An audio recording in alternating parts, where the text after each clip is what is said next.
Dans un monde où tout se ressemble, c'est vachement bien de voir des propositions qui sont différentes. Aujourd'hui, je vais donc vous parler d'un smartphone qui est différent. Tous les smartphones aujourd'hui, je dis bien quasiment tous se ressemblent. Beaucoup en tout cas. Les designs se ressemblent de plus en plus. Les dos sont quasiment tous les mêmes. Les modules photo se rapprochent les uns des autres. Et c'est vrai qu'il y a une uniformité et qu'à force, on en soupe un peu et ras la casquette. L'un des dernières TCL m'avait déjà envoyé un smartphone, c'est celui-là, c'est le 10 Pro. Alors, le 10 Pro, je n'en ai pas parlé, j'aurais peut-être pu vous en parler, mais je vous en ai pas parlé. Il est dans mes placards depuis un petit moment et déjà je le trouvais différent parce que il avait ce module photo là complètement plat. Vous pouvez le poser à plat et il est complètement stabilisé. Donc ça c'est un truc qui me plaisait beaucoup, j'avais trouvé ça vraiment différent d'un point de vue esthétique et ça m'avait vachement plu. TCL est revenu cette année en me disant « Tiens, monsieur Greux, on va te présenter un nouveau téléphone. » Alors, ils n'ont pas fait cette voix. C'est ma façon à moi de changer un peu les petites voix. « Tiens, monsieur Greux. » Oui, j'ai des petites voix comme ça change un peu. Et donc, du coup, je me suis dit « On va aller voir ce que fait TCL en 2021. » Et ça m'a intéressé. Ça m'a intéressé pourquoi? Parce qu'il y a une gamme. Je ne vais pas vous parler de la gamme. Je ne vais pas vous présenter la gamme. Je vais vous parler surtout d'un smartphone. C'est celui-là, c'est le TCL. C'est le 20 Pro, c'est le flagship, c'est le plus haut de gamme. Et le plus haut de gamme, il est intéressant parce que justement, on retrouve cette idée d'appareil photo qui ne dépasse pas, qui est complètement intégré, vous pouvez le poser sur une table, il ne va pas bouger. Donc ça, c'est très rare et pour le coup, ça m'intéresse, ça me plaît. Alors, je vais vous parler par extension de celui-là, c'est le 20L+. Alors, je lis parce que les noms sont très compliqués chez les fabricants de smartphones. J'ai l'impression qu'il y a une espèce de consensus pour se dire on va faire des noms compliqués, comme ça, personne n'y comprendra rien et ça sera super. Alors, TCL fabrique bien évidemment des smartphones, ils fabriquent des téléviseurs, ils sont très bons au niveau des téléviseurs. Et ils ont également des solutions audio. Alors, on ne va pas se parler d'audio, on ne va pas se parler de télé, on va se parler de smartphone, on va se parler de deux smartphones. On va se parler du TCL du 20 Pro, on va se parler du TCL du 20L+, plus du 20 Pro que du 20L+. On va regarder s'ils sont cool, on va regarder à quoi ils ressemblent. Déjà, ce qui est bien, vous allez voir, c'est le design. Le design change et ça me plaît.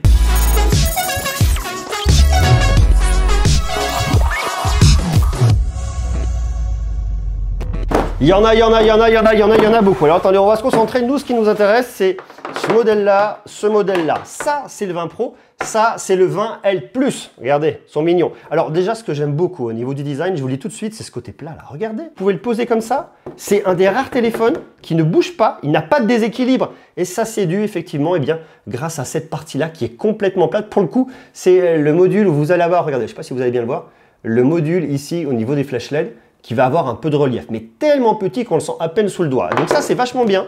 Alors vous me direz, qu'est-ce que ça change? Ben, ça change que si vous prenez le 20L+, il va bouger un peu plus, le 20L+.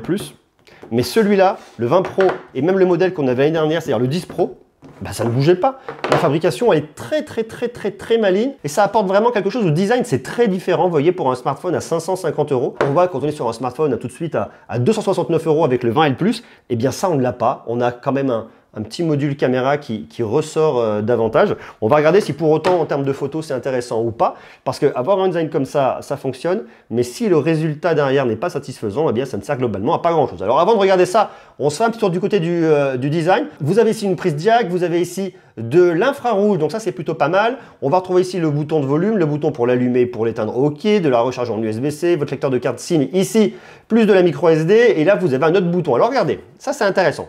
Déjà, on a le capteur d'empreinte digitale pour venir déverrouiller, ça déverrouille pas trop mal. À vous de bien enregistrer votre empreinte. Et puis vous avez, hop là, ici, un petit bouton qui est intéressant. Moi, j'ai dit une fois dessus, eh bien, c'est pour la photo. Deux fois dessus, hop, j'allume ma petite lampe. Deux fois dessus, je l'éteins. Et puis, un appui long, vous appelez Google Assistant. Coucou Google, comment vas-tu? Je vais toujours bien quand je vous parle. Merci. Qu'est-ce que je peux faire pour vous? Absolument rien. La différence que je vais avoir vraiment entre ces deux smartphones, là on est à 550, là on est à 269, c'est l'épaisseur.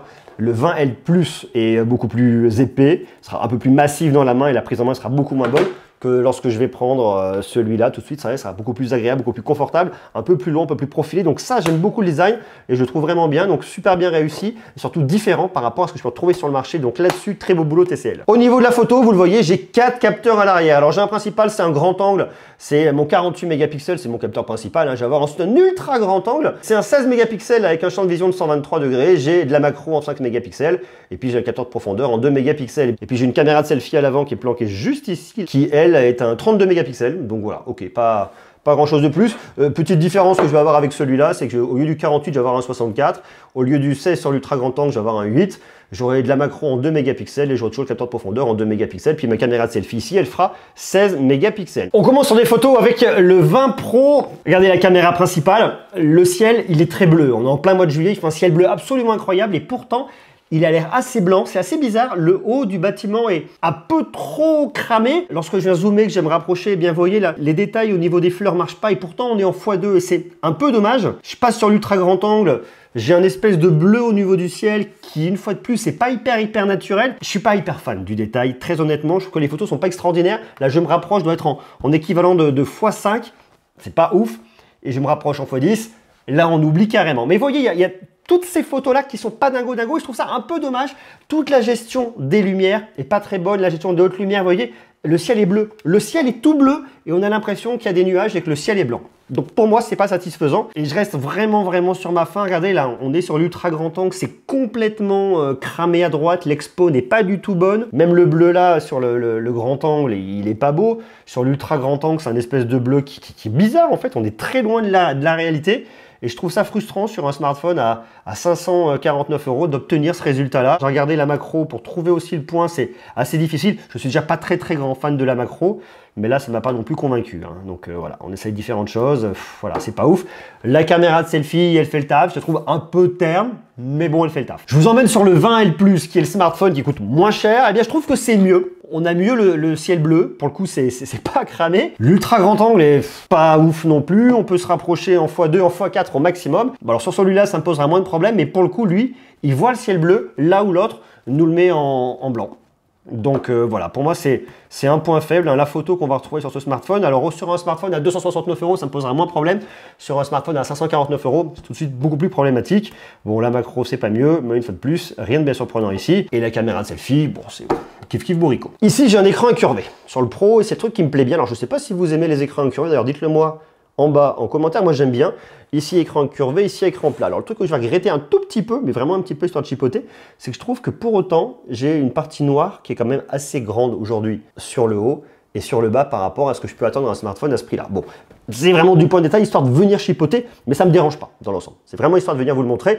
Ici, écran incurvé, c'est de la MOLED Full HD+, 6,67 pouces, et en plus, ils ont une techno qui est intéressante, c'est la techno NXT Vision. C'est en gros un moteur graphique qui permettra d'améliorer l'affichage au niveau de votre smartphone. On peut venir optimiser l'image, optimiser les jeux et les vidéos. On monte jusqu'à 700 nits et puis c'est un ratio 29e. Et surtout, c'est un écran qui est certifié lutter contre la lumière bleue.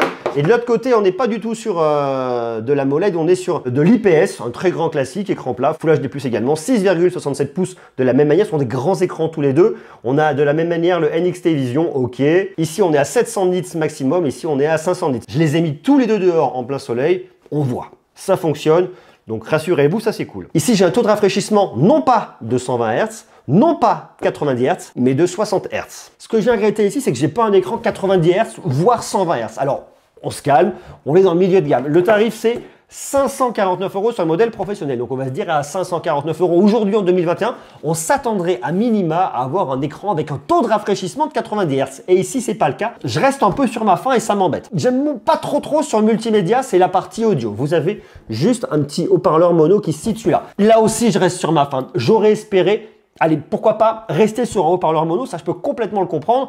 Et une fois de plus, dans ce segment de prix, ça me paraît très normal. Mais j'aurais aimé avoir une meilleure qualité. Ici, je suis sur un son qui est très médium et lorsque je le pousse, je vais sur du médium qui va saturer un peu et ça me dérange. J'aurais préféré, bien qu'en ayant un haut-parleur mono, avoir un spectre un poil plus large. On y arrive aujourd'hui sur l'audio, on y arrive au niveau des smartphones et c'est un peu dommage. Alors, à côté de ça, rassurez-vous, vous avez ici une prise jack, donc vous pouvez venir brancher un petit casque si vous le souhaitez, donc ça viendra un peu corriger le problème. Et vous avez en plus du Bluetooth 5.1, donc si vous souhaitez appairer un casque sans fil, vous pouvez. Une fois de plus, chez TCL, il y a des solutions, ça peut être la bonne combinaison, mais tel qu'il est là avec le haut-parleur, c'est un petit peu frustrant. Autre point qui est intéressant, c'est ce qu'on va retrouver sur le modèle professionnel au niveau de la performance. On a un Snapdragon, c'est un 750 GG pour gaming. C'est un processeur 5G, c'est un grand minimum aujourd'hui en 2021. Sur le 20L+, vous avez un Snapdragon 662. Bon, ok, le 20L+, on va le laisser un peu de côté. Ici, vous avez 6 Go de RAM sur les deux. Alors 6 Go de RAM, 256 Go de stockage extensible dans les deux cas jusqu'à 1 Tera grâce à une carte micro SD. Ça me va bien. Et une fois de plus, pour 550 € j'aurais espéré avoir peut-être un processeur un peu plus performant.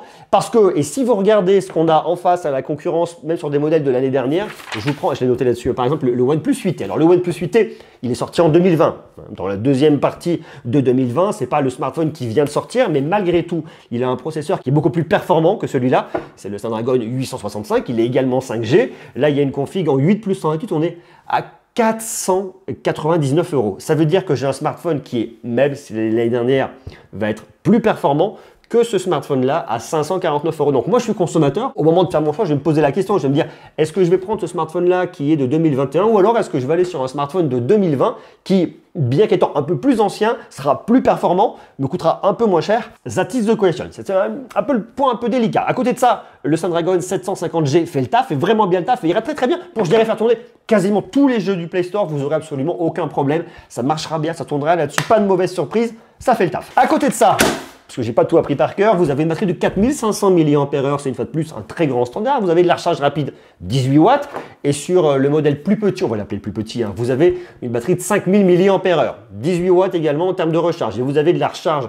sans fil, c'est de la 15 watts, c'est de la QI. Ok, pourquoi pas, ça me va bien. Je le recharge de 0 à 50% en 35 minutes, c'est suffisamment rapide, ça me va bien. Alors l'autonomie, ça va dépendre une fois de plus de vous, on va dire une journée et demie, une journée si vous tartinez, si vous y allez beaucoup dessus, une journée et demie si vous êtes un peu plus tranquille. 2 jours, vous êtes mollo. On est dans les standards. Côté logiciel, je suis tourné sur Android 11, basé sur TCL UI. Ce que j'aime bien, c'est dans mon tiroir d'application, tout est classé par thématique.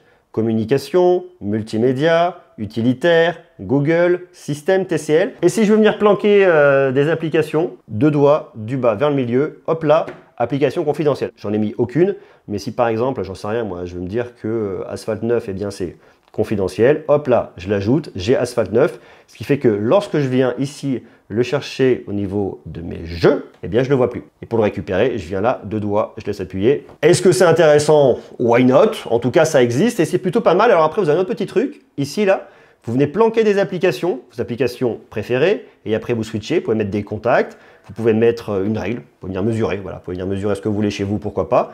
Et puis ensuite, télécommande, si ça vous intéresse d'utiliser comme une télécommande. Je pense que pour moi, des fonctions, pour moi le plus intéressant, ça va vraiment être les applications et les contacts, ça c'est des petits raccourcis. Après, on a les grands basiques hein, d'Android 11, c'est assez lisible, ça fonctionne assez bien, c'est pas l'expérience logicielle que je vais préférer, mais malgré tout, elle fait le taf, elle le fait plutôt bien.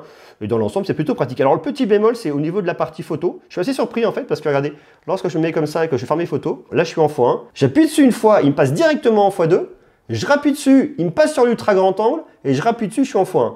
Et lorsque je vais venir monter, alors là, je le sens, hein, ça vibre un peu, je peux monter jusqu'en x10. Mais c'est étrange, j'aurais préféré l'avoir sur la partie de droite pour que ce soit plus simple. En fait, il faut le faire avec soit la main gauche comme ça, mais j'aurais préféré l'avoir avec le côté droit. Je sais pas, j'ai l'impression qu'il faut le faire avec 2 mains et ouais, il y a un truc qui est bizarre. Et si vous passez sur l'autre modèle, c'est encore différent. Là, pour le coup, j'ai cette icône qui est apparue sur le côté. Alors j'appuie dessus, je passe sur l'ultra grand angle, je l'enlève, je reviens sur mon grand angle normal, j'appuie là, hop, ça me met en x2, je rappuie en x4 et là je suis en max en x4. Je trouve que d'un point de vue purement logiciel, c'est pas complètement génial comme ça, c'est pas hyper optimal, puis vous avez vraiment une différence entre les deux. Ces smartphones d'ailleurs, ont tous les deux du NFC pour le paiement dématérialisé, ça c'est bien.